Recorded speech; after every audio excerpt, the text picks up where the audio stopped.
Ya, sebelumnya kita berdoa dulu ya buat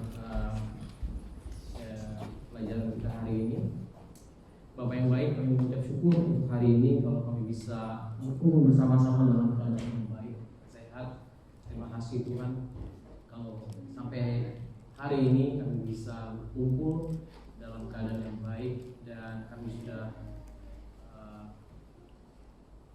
mendengar 5 minutes yang begitu baik. Kami berdoa Tuhan supaya Kau bisa berbicara kepada kami lebih lagi dan Kau bisa beracara, karena apa yang kami dengar mungkin besar hanya bisa jadi informasi, tapi kami berdoa supaya itu lebih daripada itu Tuhan. Kami bisa transformasi sehingga setelah kami pulang dari tempat ini kami bisa berubah, cara pandang kami berubah, sehingga kami bisa mengambil keputusan yang lebih baik lagi untuk masa depan kami. Di dalam nama Tuhan Yesus kami berdoa. Amin. Oke. Kita masih melanjutkan tentang leadership untuk bulan ini, dan saya kasih judul pelajaran kita hari ini adalah Finding the Why. Dan kita akan belajar mengenai leadership bukan mengenai posisi atau jabatan atau kedudukan, supaya bisa relevan kepada kita semua. Karena nggak tiap daripada kita punya posisi atau kedudukan sebagai leader, tetapi kita akan belajar mengenai fungsi dari leader. Kenapa kita perlu mendapatkan atau cari tahu the why? Karena kita akan belajar betapa pentingnya why, sesuatu yang di dalam dari diri, sesuatu yang nggak kelihatan, yang akan mendrive output atau behavior kita. Coba ya. Ini Mark Twain punya quote cukup terkenal ya, kalau teman-teman pernah baca atau dengar. The two most important days in your life are the day you are born and the day you find out why. Mark Twain. Nah, saya saya belajar dari Simon Sinek, kalau yang pernah dengar. Dia buat golden rules, circle golden rules, yaitu what, how, and why. Dari outside ke inside, kebanyakan orang. Setiap daripada kita, hampir semua daripada kita, organisasi perusahaan, mereka tahu dan kita tahu apa yang kita lakukan, benar nggak? Hampir semua kita tahu. Kalau kita contohnya gini ya, kalau saya tahu saya main musik gitu ya. Ada yang saudara tahu pekerjaan saudara mungkin pekerjaannya memasak atau di kantor, accountant dan sebagainya. Hampir semua orang tahu apa yang mereka lakukan, kuatnya tuh tahu, ya kan? Tapi nggak semua orang tahu how. Nggak semua orang tahu. Ada orang, saya udah bertahun-tahun pelayanan di praise and worship, bertahun-tahun. Ada orang tahu dia main musik. Ada orang tahu dia singer, nyanyi. Tapi nggak banyak orang tahu how-nya. Cuma nyanyi doang. Itu sebabnya kenapa orang kadang-kadang udah punya role tapi nggak melakukannya yang baik. Nah, lebih sedikit lagi yang tahu why-nya. Kenapa saya jadi singer?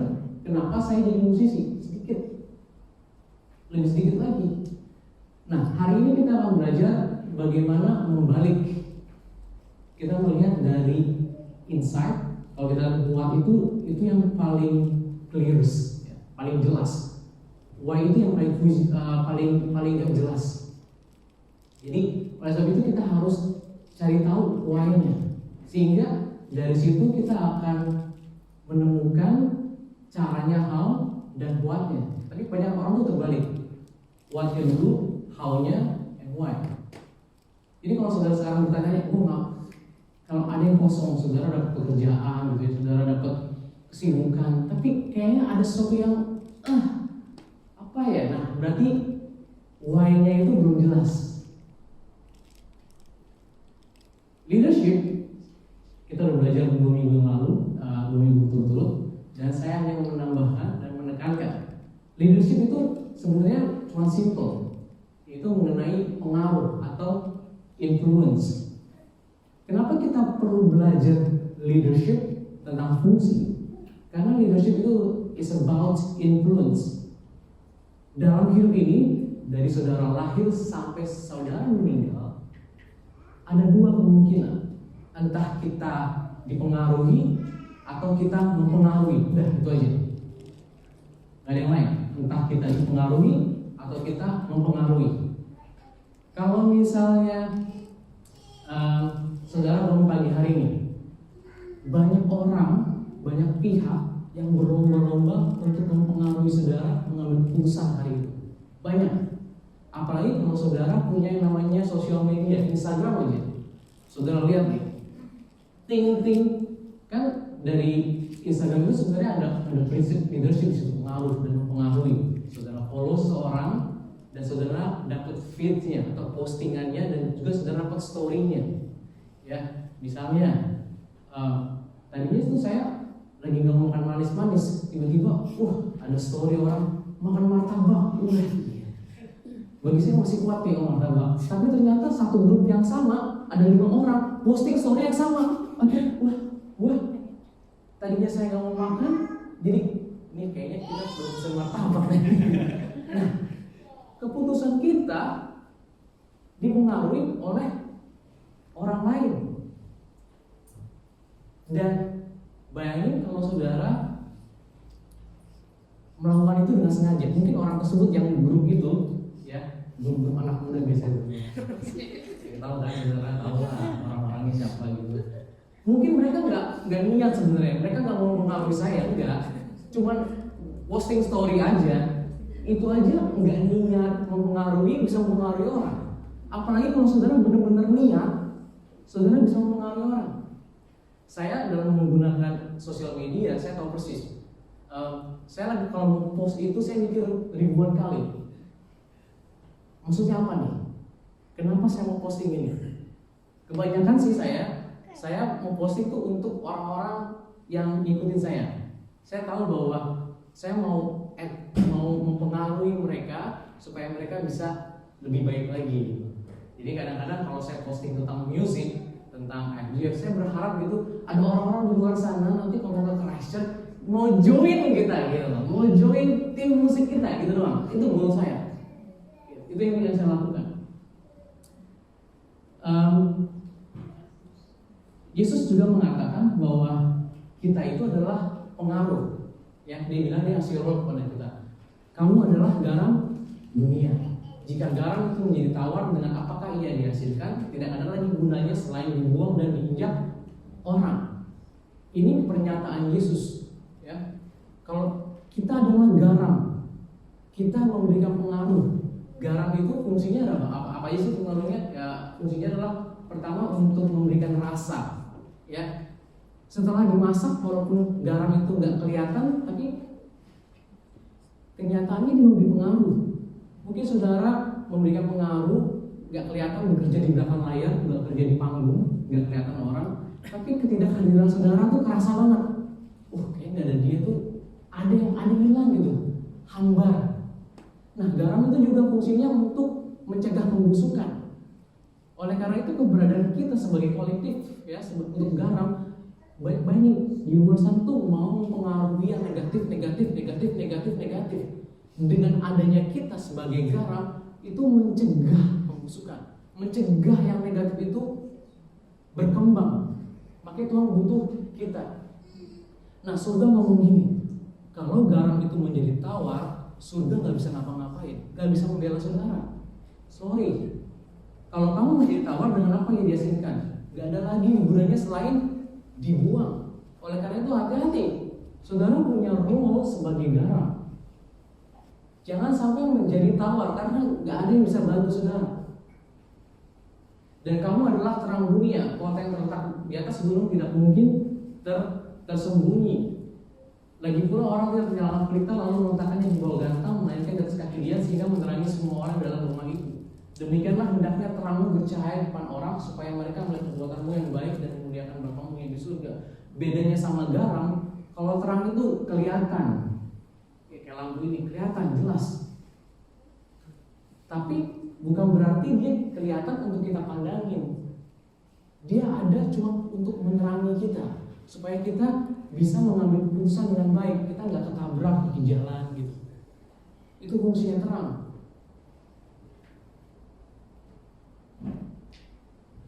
Pertama tadi adalah mengenai influence. Jadi kita by default dikasih role sama Tuhan sebagai pengawal, sebagai garam, dan juga sebagai terang. Kalau zaman dulu tuh terang nggak kayak kita listrik, mereka pakai minyak. Minyak itu mahal, komoditi yang mahal dulu. Makanya dibilang, kalau kamu nyalain pelita karena pakai minyak, jangan dibawa gantang, boros, pemborosan, costly, melainkan harus di atas sehingga menerangi semua orang. Jadi nggak ada yang namanya kebetulan atau Tuhan tuh iseng gitu ngasih kita role, kamu garam, kamu terang. No. Dia kasih saudara kesempatan pada saya juga, ya. Mungkin saat ini kita masih cuma menjadi garam, ada beberapa yang jadi garam, nggak kelihatan, tapi sudah kemudian mengaruh. Tapi kalau nanti saudara dikasih kesempatan untuk menjadi terang, saudara akan diekspos, ditempatkan di atas. Kehidupan saudara dilihat. Oh gitu dia ya, oh gitu dia ya. Yang berikutnya adalah tadi yang pertama, leadership is about influence, mempengaruhi. Karena kita hidup entah mempengaruhi atau dipengaruhi. Yang kedua adalah adding value. Kenapa kita perlu belajar leadership? Karena leadership is about adding a value, menolong orang lain jadi lebih baik, making things better for the people who follow you. So when you add value to people, you lift them up, help them advance, make them a part of something bigger than themselves, and assist them in becoming who they were made to be. Nah, masalah adding value, if you don't possess anything, how can you add value?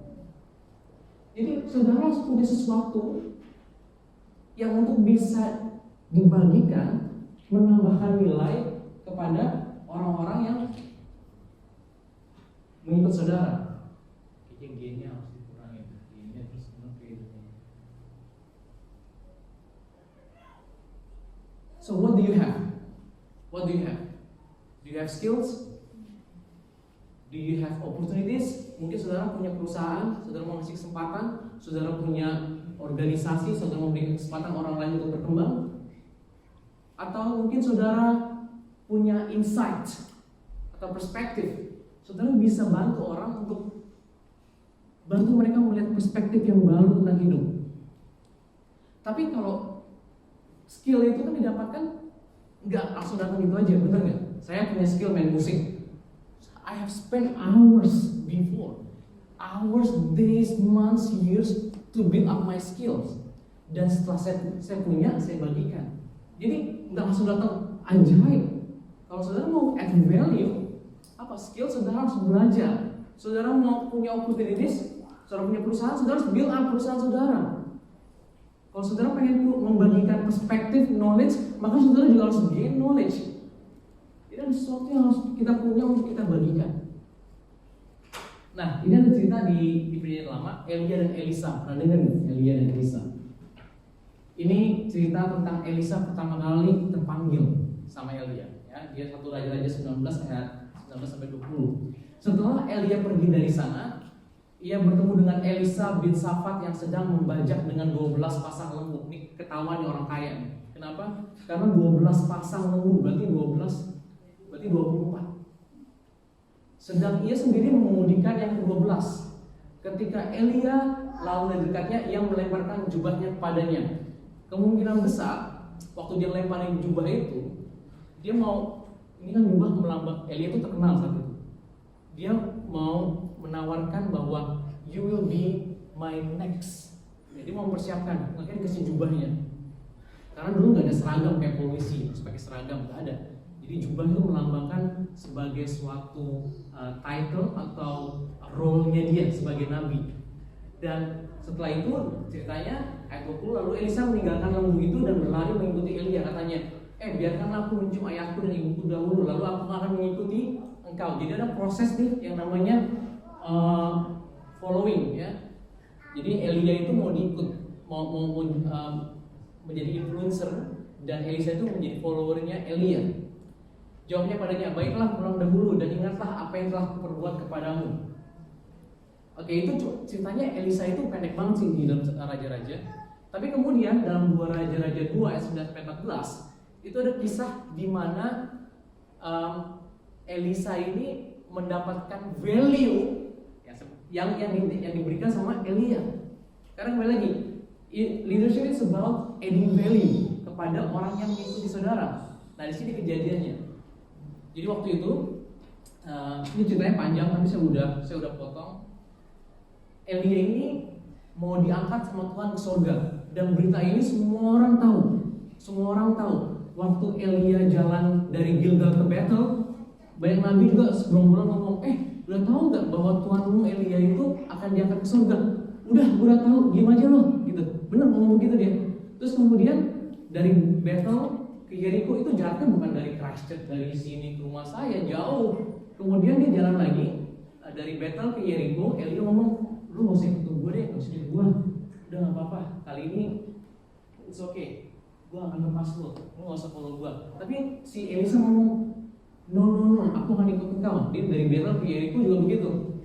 Di tengah jalan ada rombongan nabi juga ngomong, tahu nggak, Tuhanmu itu Elia mau diangkat ke surga. Gue udah tahu, diamlah, gitu kan. Kemudian dari Yeriko ke Yordan juga begitu, kejadian yang sama. Dan ini kejadian di Yordan nih, ya. Dan setelah mereka sampai di seberang, waktu mereka mau nyebrang ke Yordan, itu Elia buka jubahnya. Karena itu sungai, mereka nggak ada jembatan. Elia itu pukul sungai ini pakai jubahnya, dan kemudian sungai itu terbelah 2. Dan terbelah 2 setelah mereka diseberang. Ini ceritanya. Dan sesudah mereka sampai di seberang, berkatalah Elia kepada Elisa, mintalah apa yang hendak kulakukan kepadamu sebelum aku terangkat daripadamu. Jawab Elisa, biarlah kiranya aku mendapat 2 bagian dari rohmu. Berkatalah Elia, yang kau minta itu adalah sukar, tetapi jika engkau dapat melihat aku terangkat daripadamu, akan terjadilah kepadamu seperti yang demikian. Dan jika tidak, ya tidak akan terjadi. Lalu kita baca berikutnya. Sedang mereka berjalan terus sambil berkata-kata, tiba-tiba datanglah kereta berapi dengan kuda berapi memisahkan keduanya. Lalu naiklah Elia ke surga dalam angin badai. Ketika Elisa melihat itu, maka berteriaklah ia, Bapakku, Bapakku. Kereta Israel dan orang-orangnya yang berkuda. Kemudian tidak dilihatnya lagi. Lalu direnggutkannya pakaiannya dan dikoyakannya menjadi 2 koyakan. Sesudah itu dipungutnya jubah Elia yang telah terjatuh. Lalu ia berjalan hendak pulang dan berdiri di tepi sungai Yordan. Sungainya udah tertutup lagi. Ia mengambil jubah Elia. Ia melakukan hal yang sama. Karena leadership itu dia harus ngasih contoh, ya. Dalam yang terjadi, dia dipukulkannya ke atas air itu sambil berseru, di manakah Tuhan Allah Elia yang memukul air itu? Lalu terbagi ke sebelah sini dan ke sebelah sana, maka menyeberanglah Elisa. Nah, saya nggak akan membahas banyak tentang Elisa di sini, tapi sudah tahu ada joy, ada suatu kebahagiaan sendiri dari seorang leader saat menghasilkan pengikut-pengikut yang lebih baik. Kalau kita baca dari 1 Raja-Raja sampai 2 Raja-Raja, ini saya kasih simpulkan saja.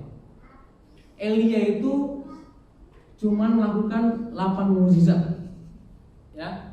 Melalui dirinya dia melakukan 8 mukjizat. Tetapi Elisa 2 kali lipatnya, 16 kali dia melakukan mukjizat. Nah, di sini kita melihat bahwa Elisa yang mengikut Elia, dia berubah menjadi orang yang lebih baik daripada leadernya. Karena leadership is about adding a value. Dan saya sebagai leader kadang-kadang saya nggak pernah merasa tersaingi, nggak pernah. Karena setiap orang yang dipimpin itu punya panggilan yang berbeda-beda, benar nggak? punya season yang berbeda, generasinya juga beda. Jadi saya nggak pernah merasa tersaingi misalnya sama Joe atau sama Rocco, karena mereka punya panggilannya sendiri. Elia dan Elisa juga seperti, Elisa punya panggilannya sendiri. Elia tuh nggak insecure. Waktu dia minta 2 kali rohmu, dia ngomong, apaan sih lo? Ntar lo yang diingat sama orang, kayak gitu kan? Gua nggak gitu kan? Karena bukan dia yang ngasih karunia, tapi kalau kamu bisa melihat saya terangkat, biarlah hal itu terjadi. Itu adding a value dari cerita ini. Dan Yesus pun ngomong katanya, apa sih upah dari mengikut Yesus? Yesus kan sebagai leader kita mengikut dia ya. Ya, apa sih value yang Yesus tawarkan? Yesus ngomong begini. Petrus ngomong sama Yesus, kami ini telah meninggalkan segala sesuatu dan mengikut Engkau. Jawab Yesus, walaupun si Petrus nggak nanya, lo ngasih apa? Enggak kan?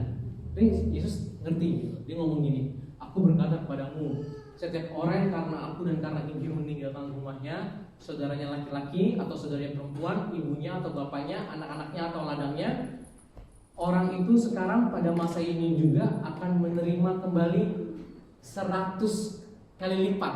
Katakan amin. Yang nggak ngomong amin itu lewat deh.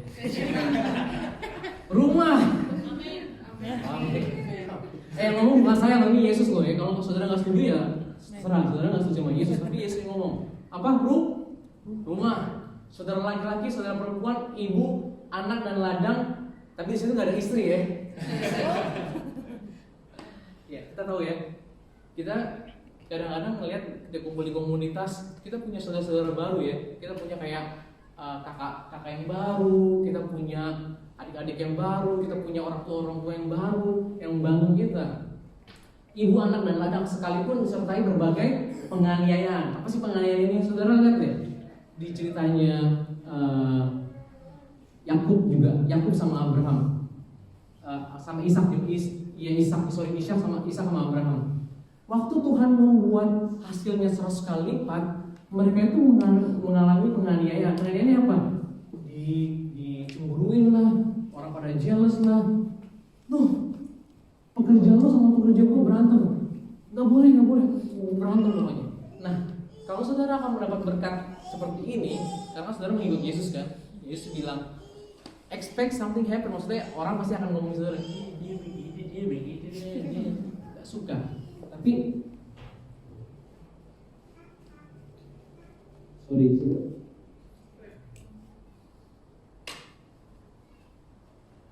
jadi expect something happen. Ya, karena dibilang Yesus disertai dengan penganiayaan, dan itu pada masa ini kita menerimanya, dan dibilang dan pada zaman yang akan datang ia akan menerima hidup yang kekal. Jadi Yesus sebagai leader, when we follow him, dibilang I will add value to you, to your life. You will become better person and better situation. Itu sebabnya kita mau ikut seseorang. Nah, kalau kita mau jadi leaders, kembali lagi, value apa yang saudara punya, yang mau saudara bagikan kepada orang-orang yang mengikut saudara. Waktu saya ngomong followers bukan berarti saudara punya role di organisasi. Instagram aja. Saudara punya followers tuh, pengaruhi mereka dengan pengaruh yang baik tentunya. Karena pengaruh itu ada 2 ya, pengaruh yang jahat, yang negatif, juga pengaruh yang baik. Oke? Sampai sini all good? Oke ya. Dan yang ketiga, saya cuma bahas 3 nih tentang leadership. Tadi yang pertama apa? Influence. Yang kedua, adding value. Yang ketiga, leadership is about servanthood. Saudara, mungkin saudara melihat di sekitar kita, biasanya orang leader yang punya posisi ya, mereka itu punya benefit, mereka punya allowance, mereka punya hal apa yang kita lihat sebagai, enaknya bisa jadi CEO ya, kayaknya enak banget tuh jadi presiden. Yang kita lihat itu sebenarnya cuma fasilitas, benar nggak? Alat bantu yang mereka punya untuk mereka bisa melakukan fungsi mereka. Sayangnya banyak orang pengen menduduki posisi itu hanya untuk mengejar alat bantunya, tanpa mau menjalankan fungsinya. Makanya kita banyak rakyat kalau di tempat saya dulu tuh sebel gitu ngeliat, wah ini gubernurnya nih atau ini RT-nya, RW-nya nih cuman kerjanya cuman pakai fasilitas doang tapi nggak mau ngerjain. Itu yang terjadi. Tapi Yesus mengajarkan hal yang lain. Kalau kamu ingin menjadi great leader, alright, you need to be a servant. Great leadership means great service. Menjadi pelayan tidak menyebabkan seseorang itu kehilangan posisi sebagai leader. Ya enggak? Benar enggak? Yesus pernah membuktikan ya, dia basuh kaki murid-muridnya. Dia bilang sebagai pelayan. Apakah waktu dia melakukan itu dia kehilangan posisinya sebagai leader? Markus 10 ayat 43 sampai 45. Yesus ngomong begini. Tidaklah demikian di antara kamu. Barang siapa ingin menjadi besar di antara kamu, hendaklah ia menjadi pelayanmu. Dan barang siapa ingin menjadi terkemuka di antara kamu, hendaklah ia menjadi hamba untuk semuanya. Karena anak manusia, Yesus datang bukan untuk dilayani, melainkan untuk melayani dan untuk memberikan nyawanya menjadi tebusan bagi banyak orang. Bahkan Paulus ngomong gini, follow me, ikut aku sama seperti aku mengikut Kristus, imitate me. Dia ngomong gini, Paulus, Paul am a devoted slave. Dia ngomong, saya ini sebenarnya budak Yesus Kristus. Memang kalau dari status, saudara, status kita semuanya adalah anak Tuhan. Tapi dalam ladang melayani, kita punya hati hamba, attitude sebagai hamba. Bahkan Paulus ngomongnya dia slave of Jesus Christ on assignment. Walaupun dia dikenal sebagai apostol, rasul, dia ngomong sebagai attitude-nya sebagai hamba, enggak menyebabkan dia kehilangan posisinya sebagai rasul. Dan Yesus ngomong gini juga, saat kita melayani ya teman-teman, kita punya attitude seperti ini. Saya nggak ngomongin status kita adalah highly favored. We are standing on God's favor. Kita sudah ditebus, kita sudah dilayakkan, kita sudah punya posisi yang baru, sehingga kita bisa memanggil Tuhan kita ya Aba, ya Bapa. Artinya kita anak. Tapi dalam melayani kita harus punya attitude seperti ini. Siapa di antara kamu yang punya seorang hamba yang membajak atau menggembalakan ternak baginya akan berkata kepada hamba itu, tuannya ngomong setelah ia pulang di ladangnya, mari segera makan. Bukankah sebaliknya ia akan berkata kepada hamba itu, hei, sediakanlah makananku, ikatlah pinggangmu, dan layanilah aku sampai selesai aku makan dan minum. Dan setelah itu kau boleh makan dan minum. Adakah Tuhan itu berterima kasih kepada hamba itu karena hamba itu telah melakukan apa yang ditugaskan kepadanya? Kalau misalnya kita ditugaskan sebagai leader, memimpin, atau kita ditugaskan sebagai apapun di gereja inilah, apapun itu, when you do excellent,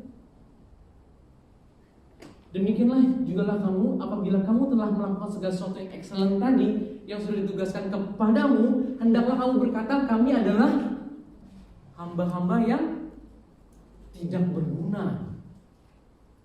Kami hanya melakukan apa yang harus kami lakukan. Ini mengenai hamba ya. Jadi untuk kita bisa menjadi good leader, great leadership means great service. Ini juga sebenarnya rahasia ini berlaku untuk bisnis. Kalau saudara pengen punya great business, serve. If you do excellent service, customer will come back to you.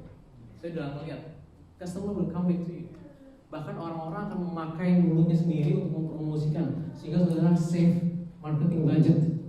Orang udah ngomong di gang-gang yang kecil pun udah enak. Gimana caranya? Lurus, penggolannya itu belok kiri. Nah, sudah gang kecil pun masuk. Nah, di sini tempatnya. Orang datangnya beneran. Karena ada namanya great service.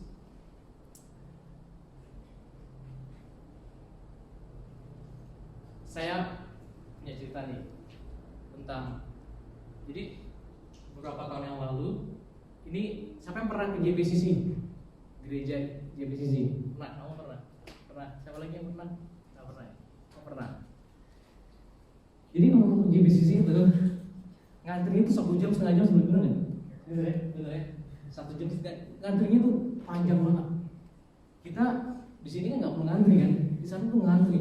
Saya dulu jemaat di sana, apa yang terjadi? Saya sama Fani tuh kadang-kadang suka, ayo dong cepetan, karena saya jemputnya naik motor. Nanti nggak bakal dapat tempat duduk, itu selalu kita datangnya mau lebih cepat, karena benar-benar ngantri. Namanya saya mau ngasih istilahnya tuh bangku antrian, gitu ya. Dan hampir tiap minggu kita melakukan itu. Kita ngantri. Sekali saudara telat, saudara akan duduk berdiri di luar. Saudara di luar dari layar TV, gitu. Saking padahal nggak ada konser tuh, cuma ibadah doang kayak begitu. Dan itu mereka punya ibadah banyak, berapa kali sama juga kayak gitu. Dan suatu ketika saya diundang sama Pastor JW Rahmat untuk memberikan influence di depan ribuan orang. Tapi saya dikasih waktu cuma 15 menit.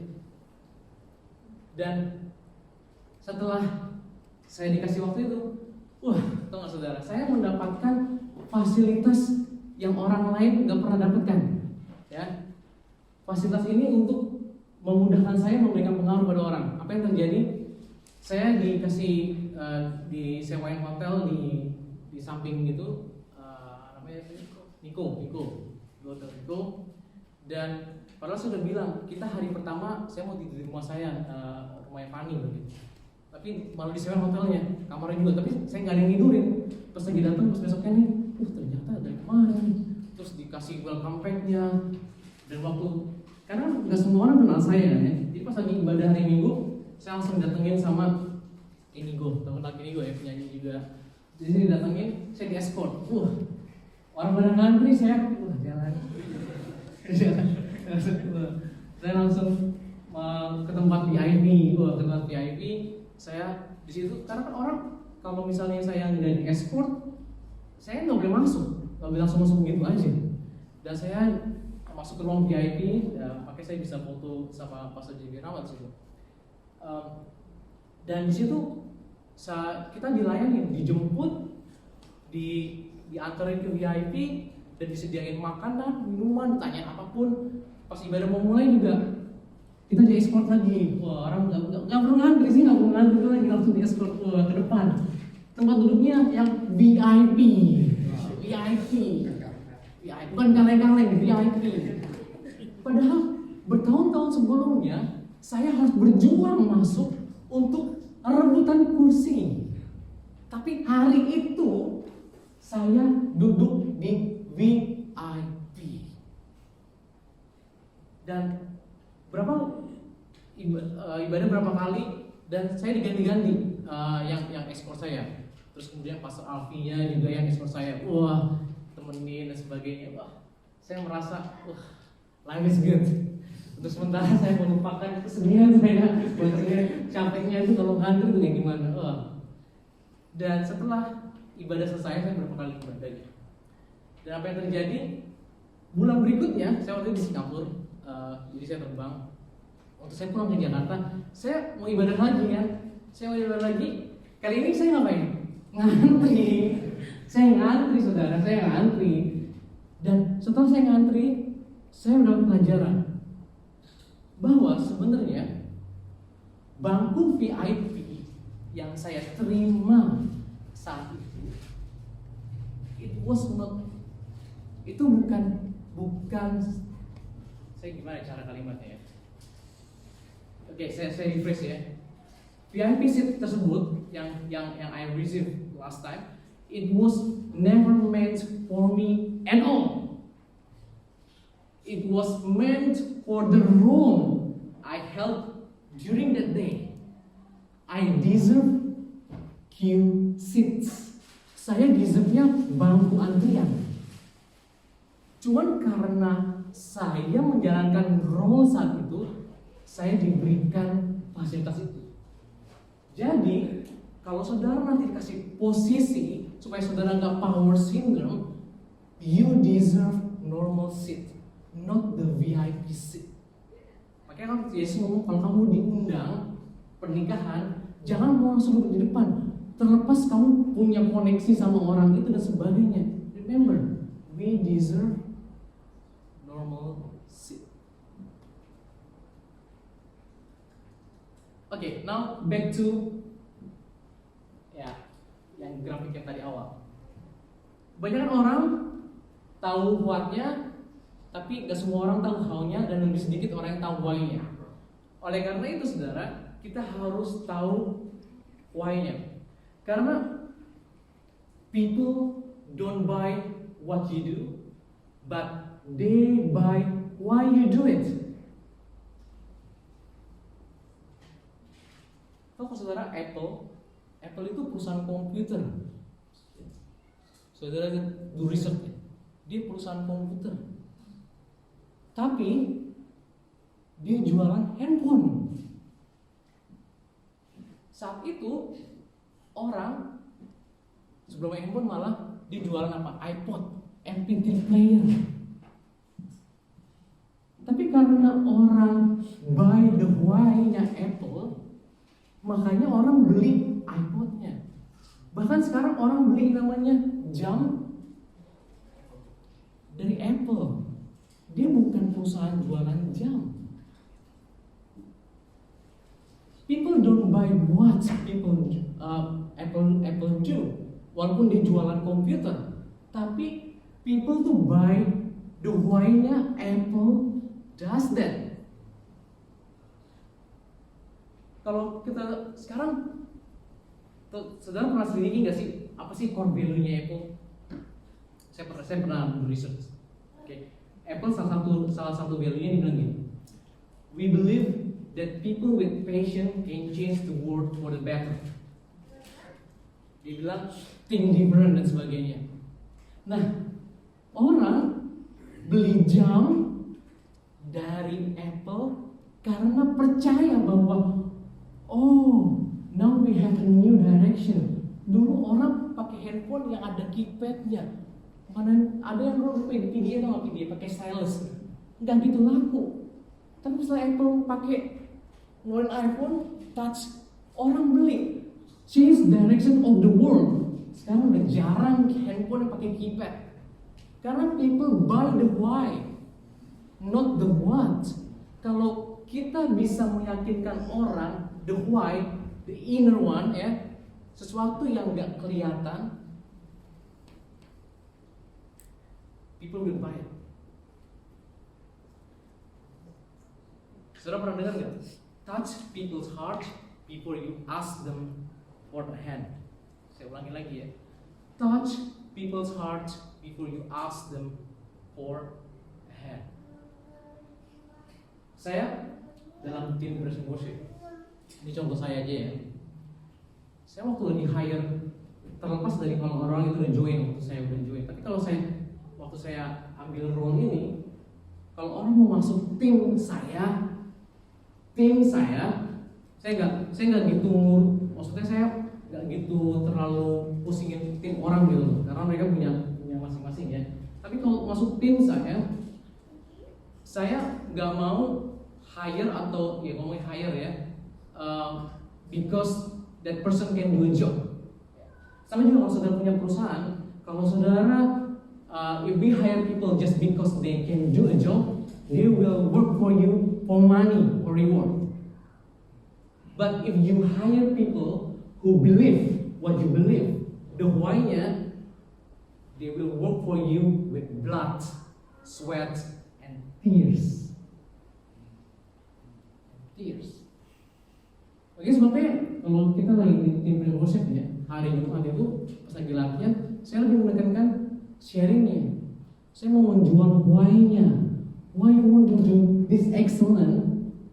You need to why-nya. Karena why factor itu very very important. Ada hari di mana saudara bete, bad mood, bangun pagi gak ada. Tapi kalau saudara punya why factor yang kuat, you will do it, and do it again.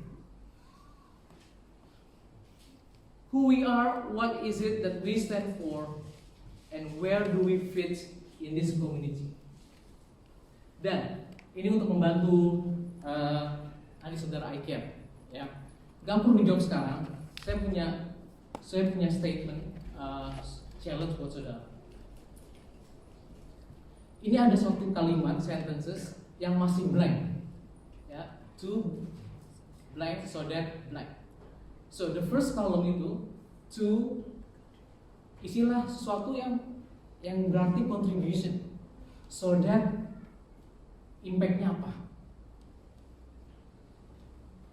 Contohnya misalnya I want to inspire people, ya, so that they become a better person, misalnya gitu. Ya. Kalau saya, I want to add value so that they become better person. Itu saya lakukan. Walaupun saya harus bayar harga. Hampir tiap minggu, saudara lihat tim kita ini kecil. Saya berdoa memang karena bagi Tuhan itu nggak ada yang besar atau yang batasan tertentu sama. Tapi memang kerinduan saya adalah orang tuh come and go, bener nggak? Apalagi yang gereja di luar negeri itu ya, tau lah, ada yang stay, ntar pergi, stay, pergi. Kadang-kadang cycle-nya jalan lagi, cycle-nya ketemu orang baru lagi, harus ini lagi, ngulang dari awal. I don't care, nggak apa-apa. Tapi kalau misalnya framework-nya, habit-nya, culture-nya udah jalan, it's better. Nah, apa yang saudara mau isi di sini? What is your mission value? What is your core value? What is your belief system? Supaya kalau saudara nanti menjadi leader, saya berbicara mengenai fungsi, mempengaruhi apa yang saudara mau isi. Saudara bisa bahas, kalau saudara punya jawabannya hari ini, saudara bisa bahas di akhir. Kalau enggak, saudara akan do this practice. Mungkin nggak langsung satu kalimat yang perfect, tapi saudara bisa coba ulangi lagi, apa ya, sehingga kita bisa menjalankan fungsi kita sebagai leader. Sebagai conclusion, are you good so far? Ya, saya kalau lihat dari depan mungkin kayak kalau misalnya saudara diem gitu ya, saya bertanya-tanya. Rasanya yang panik ini sebenarnya diem apa ya? Diem bingung atau diemnya ngantuk, lapar, saya juga nggak tahu. Tapi saya berharap saudara bisa mendapatkan sesuatu. Saudara bisa pulang dari tempat ini, bisa melakukan atau merubah cara berpikir saudara, bagaimana menjalankan fungsi sebagai leader. Itu yang pertama adalah influence. Leadership is about influence. And second, leadership is about adding value. So you need to have something in order to add value to your followers. Yang ketiga, leadership is about servanthood. Ya, waktu kita melayani orang, waktu kita mengambil posisi kayak Yesus, diikat pinggangnya, dia basuh kaki muridnya, membersihkan yang kotor dengan cara hamba. Bisa sih membersihkan dengan cara bos, kaki lo kotor di rumah bersihin. Tapi Yesus memilih dengan attitude hamba. I want to clean up. I want to help you to be clean. I want you to look good. Yesus bilang gitu. Dengan attitude hamba, Yesus lakukan. Waktu Yesus melakukan itu, dia nggak pernah takut kehilangan jabatannya sebagai leader. Saya sampai hari ini, saya masih bersedia untuk bantu setup, angkat-angkat. Bagi saya, well, it's about servanthood. Kita semua sama. Yesus mengajarkan lebih lagi. Dia bahkan taat sampai di kayu salib. We are nothing. Ayat yang tadi bilang apa? Kami adalah hamba-hamba yang tidak benar. Kami hanya melakukan apa yang ditugaskan. Oke, baik, kita dulu. Bapak yang baik, kami bersyukur untuk hari ini.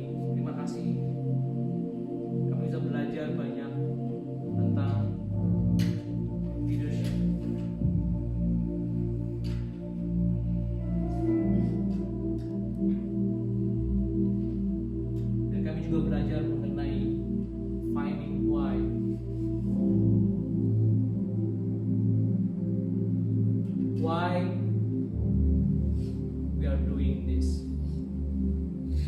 Why? Kenapa saya bekerja pada posisi ini? Mengapa saya bangun pagi? Apa pentingnya bangun pagi buat orang lain? Why? Mengapa saya masih ada di Christ? Mengapa saya ambil keputusan untuk tertanam di FGF Christ? Why? Kami belajar untuk mengetahui the why factor before we find out how and what we are. Kami berdoa Tuhan, biarlah selepas dari rumah ini, pulang dari rumah kami ini, dari gereja ini, dari gedung ini, kami bisa mempengaruhi banyak orang, menjalankan fungsi kami sebagai leader, sebagai garam dan sebagai terang. Dan kami menyadari kami gak bisa melakukannya sendiri. We need you, Holy Spirit. You are sent for us to become better and better and better.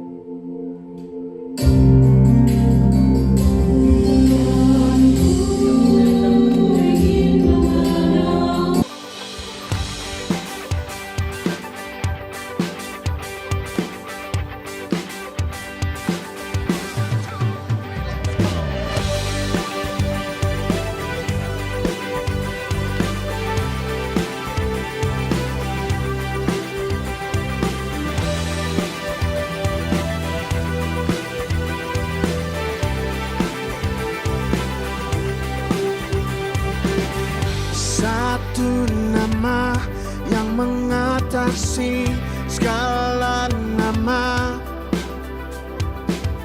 Satu nama yang mengatasi segala nama.